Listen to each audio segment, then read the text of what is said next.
What future for education? What is its priorities nowadays? It's a very complicated question to answer and requires a multifaceted approach to be able to respond. Learning is a natural process, and if there is a desire, any conditions and any situations will stimulate learning.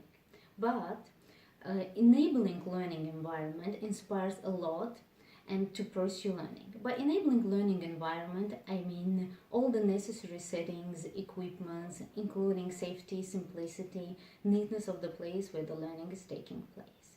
In this context, all actors involved in the learning process should adapt their roles and responsibilities to the rapidly changing world. Let's take teachers. Teacher, their role should be more guiding role, enabling learners to advance and develop their skills and competencies throughout the whole learning process, starting from the early childhood up to the higher education level. Curriculum and pedagogy, they also need to readapt to be able to respond to the requirements of the changing world and to prepare the next generation fulfill themselves in the working environment as well as global citizens. Government, the engagement with the government role is a bit shifting now, especially with the engagement of so-called new private actors. In education, with their engagement, we see that the priorities of education are shifting and they are becoming more adaptable to the proper agenda of this private sector, to their interests and strategies.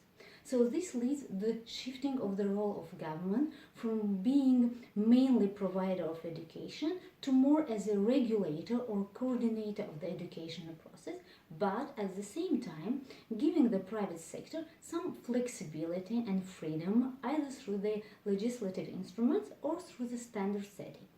Thus, the role of government nowadays is more to assure a quality education for all.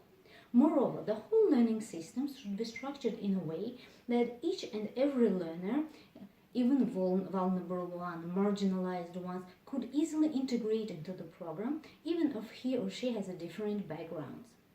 By becoming an integral part of the learning process, each participant better perceives learning materials and even contributes to their further personal development and improvement.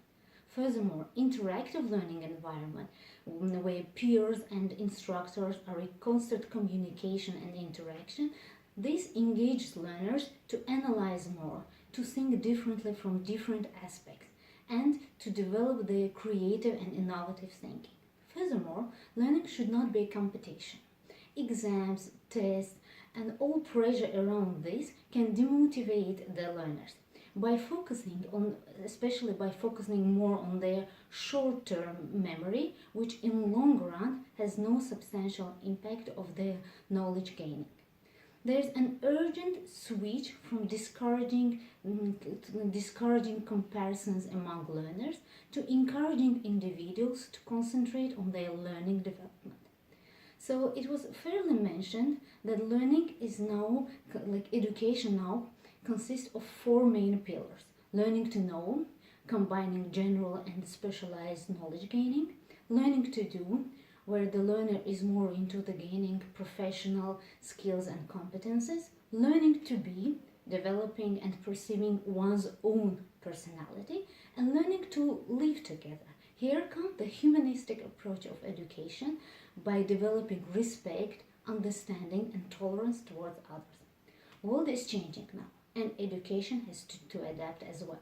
Societies everywhere are going through the transformation process, and this calls for new forms of education to foster competences that societies can use today and tomorrow. This means moving beyond literacy and numeracy and focus more on learning environments and on new approaches to learning for greater justice, social equity and global solidarity.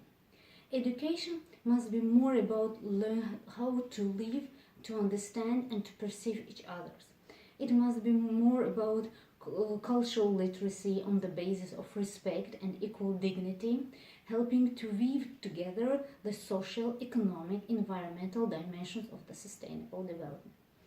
Moreover, with the penetration of artificial intelligence and frontier technologies into the education sector, education should also take into account their implications in skilling and reskilling of a large number of population in the oncoming years. In the end, I'd like also to make reference that helped me to the publication, which is called Rethinking Education, that helped me a lot to structure my thoughts and reflections regarding the future of education.